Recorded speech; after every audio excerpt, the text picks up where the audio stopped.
Andy, it's tough to know where to start with that, isn't it? No lack of effort, but ultimately, no goals and no win again. It must be frustrating for you. The effort, the application, the commitment. We went right to the end. We've played one of the top teams in the division with a real attacking threat, a real attacking presence, and we go behind early in the game, and they dominate the early periods. We change the shape. We then press with a bit more intensity and turn a few balls over, and we seem to be saying the same thing as when we get into the final third. We're not executing the finish, the cross, but as you say, the effort and the commitment to keep going, to not feel sorry for yourself, and that's what you got to do. I've said now we've got two choices. We either start feeling sorry for ourselves and we splinter as a group, but I'm 100% sure that's not going to happen. I look at the lads and they're giving absolutely everything for the cause. We've played a lot of the top boys already in the division. We've run some of them really close. But yeah, so things we're always looking to improve on and learn from. And we've gone right to the end, but we couldn't get that goal. Frustrated with the manner in which you conceded the goal as well. It's a really poor goal to concede, yeah. Talk us through I know you can't really go into detail about some of the decisions, but there was a great deal of frustration amongst the supporters about the penalty maybe on Garrity, some of the free kicks that weren't given, the one towards the end with Uche when he pulls it back for Josh Thomas to head in. I know you can't say too much, but what can you say about your view on those goals? Do you feel a little maybe hard done by? I think I've got to be consistent with my message, Phil. I've got to be honest. When we've won games and you see some decisions go for you, some go against you.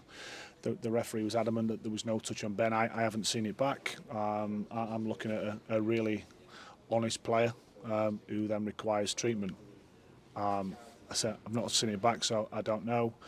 There was a number of things where you're thinking one official's given one way, the referee decides to do something else. And obviously the assistant referee flags that the ball's out on the far side, and when Josh scores. So again, difficult job.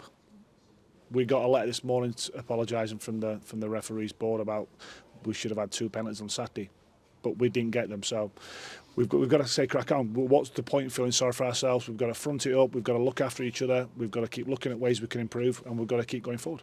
Second half, you brought Uche on again. I know you've been balancing him and Ryan's game time, but you also brought Josh on and went with a front two, which was a bit different than what you've done. Just talk us through that, and is that something you maybe look at maybe in the longer term as well? Well, we changed after 20 minutes and went with the front two and put Ethan up top with Ryan because of the control that they had and play with 2-8s. And again, it got us a foothold in the game. It disrupted their rhythm a little bit. And looking at availability, what we've had, and going forward, of course, it's an option for us to play 2 up top. It has to be. But so we're trying to build up Uche and Ryan's fitness safely. It looks like we've lost 2 more players tonight. To long-term injuries, unfortunately. So it's important that we take care of them.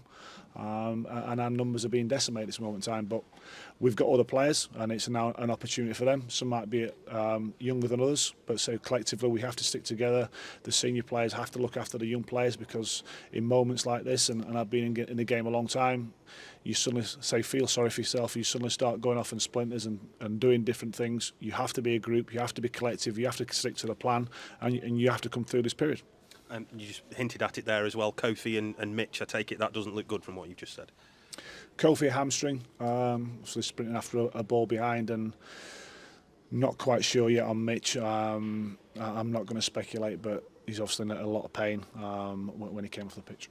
The run of form at the minute we've talked about, but are you, I won't say concerned, but are you frustrated with the run of results that you've had where you haven't managed to pick up a win? Because it's 7 now, and that will frustrate fans. How do you feel about it? Yeah, it's frustrating me. It's frustrating as a group, obviously, now, and we're looking at the reasons why. But what I will say is that the players gave absolutely everything tonight. They went to the max. We're looking for a little bit of rub of the green in the box, and something drops to us rather than to the opposition. But what I've got to do in my role is support them as well, because I've been them as a player. I've been in the game a long time, and it's easy then to start blaming players individually out there and collectively. It's about all of us, and it's about all of us coming through this period of time. We're not on a good run of results. Obviously, we find it difficult to score goals. But we've played a lot of the teams at the top of the table. We've run a lot of them really close. We've had a number of away games, and we've just had a run of fixtures where we've played, I think, all of the top 7. So we are where we're at. We're not going to feel sorry for ourselves. We're going to dust ourselves down and we're going to go forward again.